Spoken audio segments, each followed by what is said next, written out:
This is a fun book. When I got this back in 1980, it had a really nice dust jacket on it.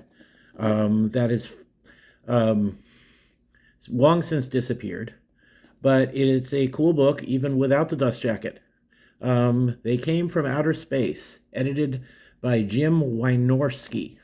This was published by Doubleday in 1980, and I have, for those of you who collect trading cards, you're going to find the horrific truth that I use old trading cards for bookmarks. I've marked the various places I want to show off in this book. But what this book is a set of short stories, with the contents page being guarded by Craven the Hunter, of stories, short stories and novellas that have been turned into movies or are used as the basis for movies. And they're in the book, not in the original publication order of the stories, but in the production order of the movies that were made by them. And so it's got this fun introduction by Ray Bradbury, which also includes a fun story by him. His story in here is The Lighthouse, about a prehistoric dinosaur that falls in love with the foghorn. It's not called The Lighthouse. It's called The Foghorn.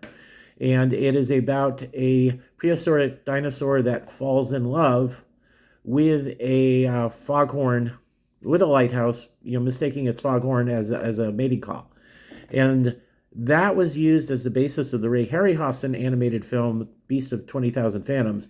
And there's a story here how Bradbury was contacted to be able to review the script for this dinosaur movie, and realized, and he went by and read the script and was asked if he could revise it, and he said, "By the way, this looks like it's based on my story," and they quickly cut him a check about that. So,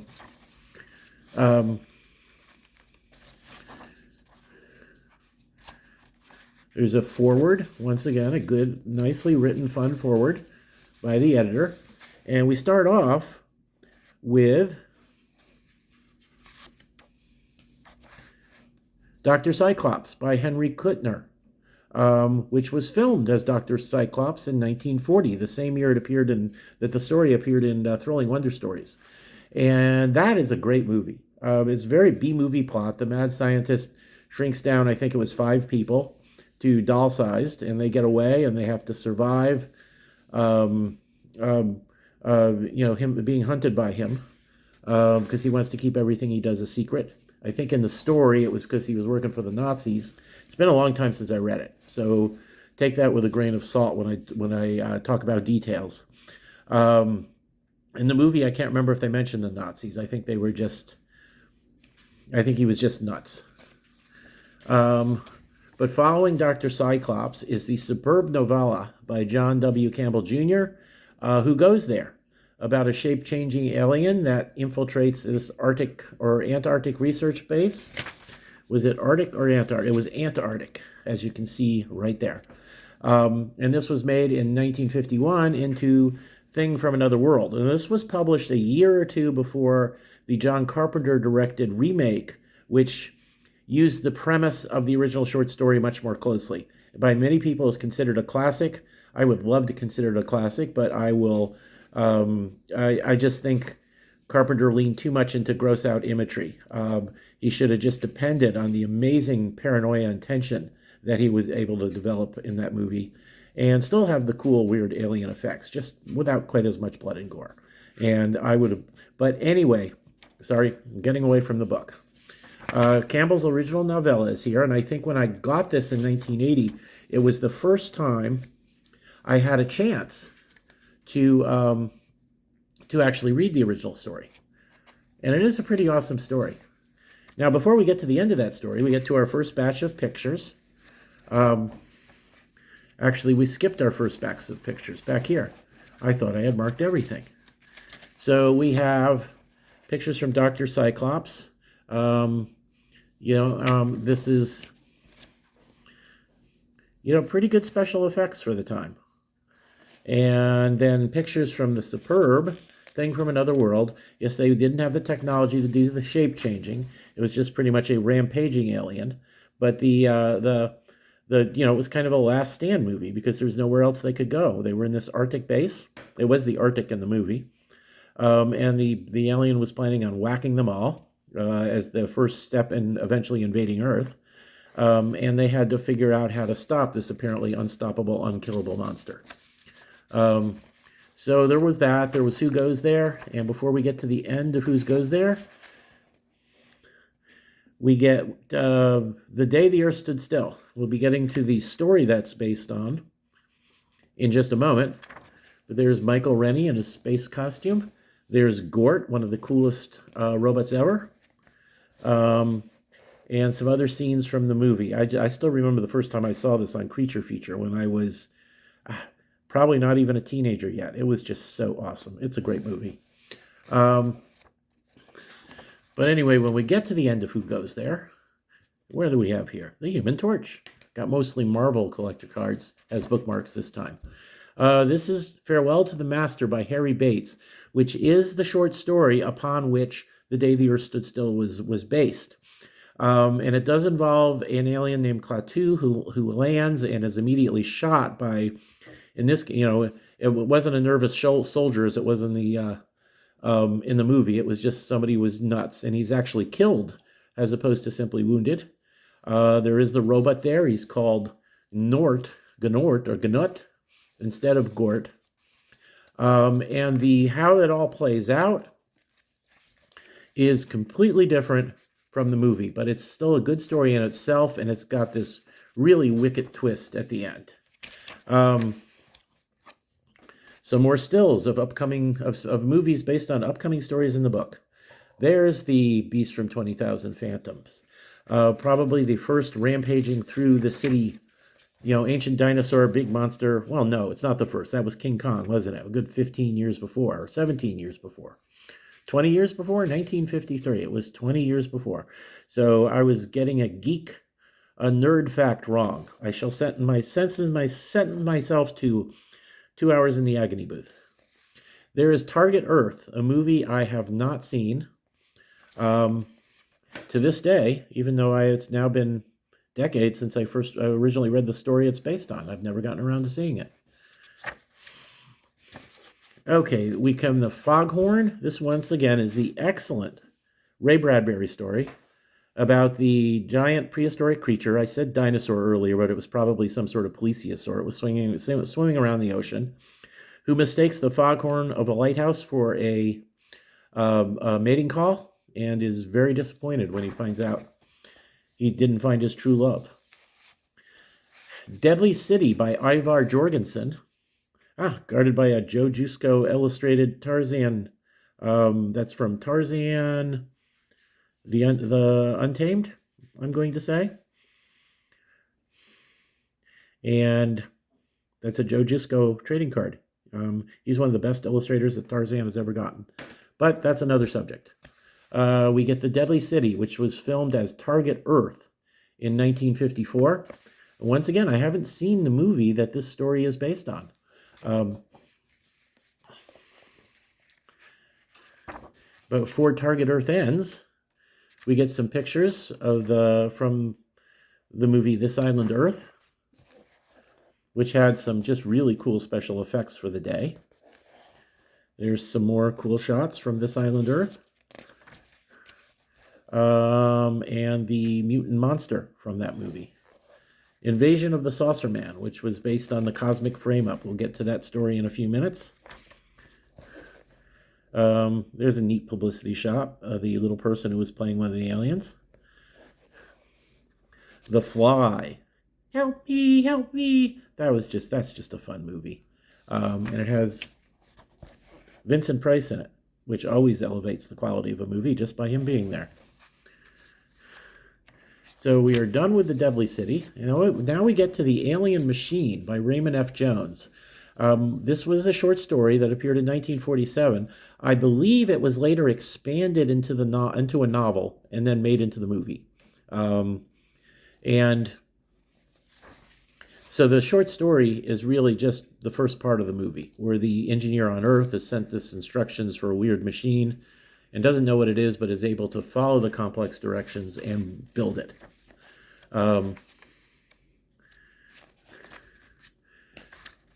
There's pictures from the movie, I believe an Italian production of The Seventh Victim. Right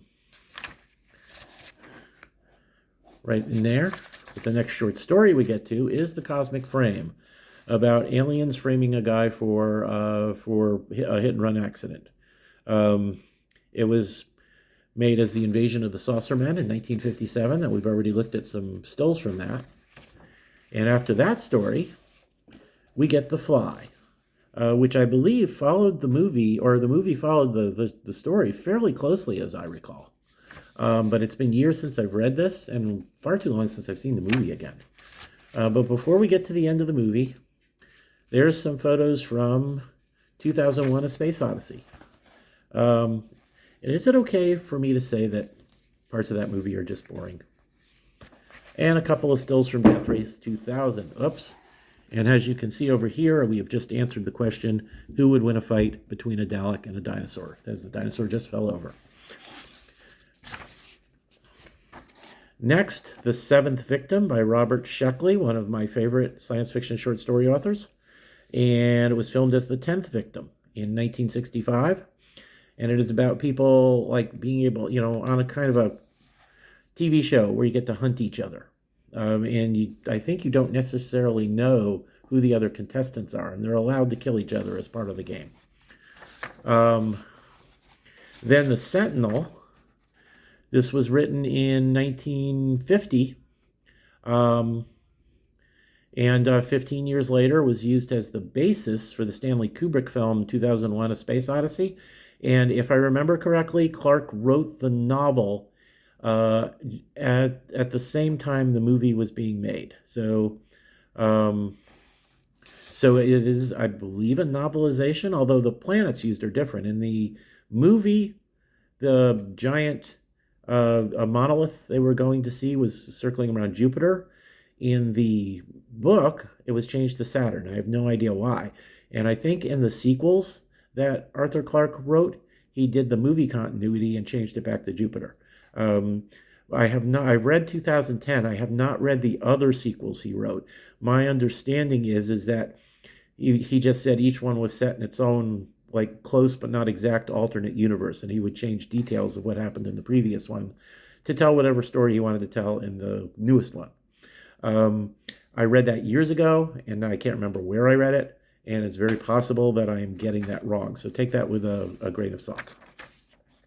Next, we have The Racer by Ib Melchior. I have no idea how to say his name. And that was made up. And as you can hear, if my dog's barking is coming up on the video, he apparently does not like this story.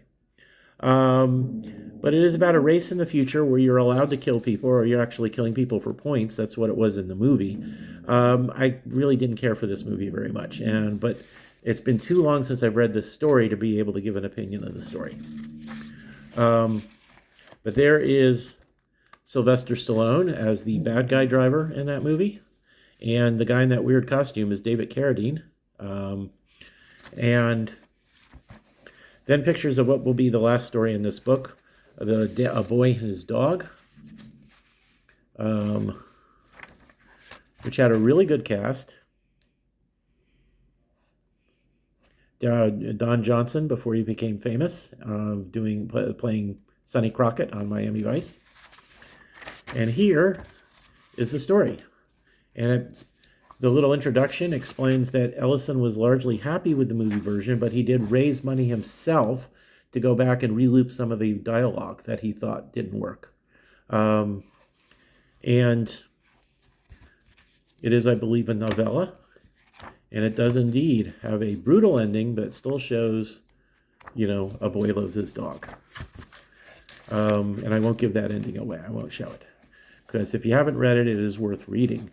I'm not actually as big an Ellison fan as many people are, but there are a half dozen or so stories by him that I do think are brilliant. And so that is they came from outer space. I'm sorry I no longer have the original dust jacket because I remember it being pretty cool. And if you ever run across this one, it is a neat collection. It's neat to have these stories that were all made into movies together in one collection. And most of these are going to be available electronically, one place or another, if they're not in print somewhere. But I doubt they'll ever be collected together in this book again. You would have to go back to all the authors or copyright holders you got permission from to reprint it as an ebook, because when this was printed in 1980, there would have been nobody thinking about ebooks and making that part of the original contract. So this collection in this form, which is a very cool way of collecting these stories, will probably never see print again. So if you see this in a bookstore, in a used bookstore, I would really suggest getting a copy. And that is it for now. There's my dog Sherlock, who's guarding the door against something. That's why he was barking earlier, if that showed up on the audio. And please like this video if you want. I will always be in the little scene backwater of BookTube. I will never have a lot of viewers, and I don't expect it. But I love doing these videos and being able to talk about my books, show off 2 pieces of my toy collection for no good reason at all. Except there were aliens and dinosaurs in these stories. So, hey, it does fit thematically. But I just want to always make sure that there's still people listening, even if there's just a couple of you. And then I'll just keep doing it because I enjoy it. There's also going to start being a link in the description, which you could click on to tip me a little bit if you really enjoy these videos. And don't feel obligated to do so. I don't expect, once again, especially since I usually have 20 to 30 hits on each video, I'm certainly not expecting to make any significant money. And please be aware that I put that tip there just because I could. It was easy to set up and do. And I don't expect ever to bring in more than a few dollars, if that. So just be aware that I make these with a budget of each video of between $0 and $0. I'm not spending any money on this. And so any money you give is not going towards an upgrade of equipment. Once again, I'm too much of a backwater to have to worry about spending any money, because I'm never going to get any significant income, if any income at all, from these videos. It's not why I'm doing it. I'm doing it because I love to read, I love to talk about my books, and I've got a few people apparently who listen regularly, which I appreciate. So tip or don't tip, it doesn't matter. I put it there just for the heck of it. And I hope you enjoyed this video. I'll be back with another one before long.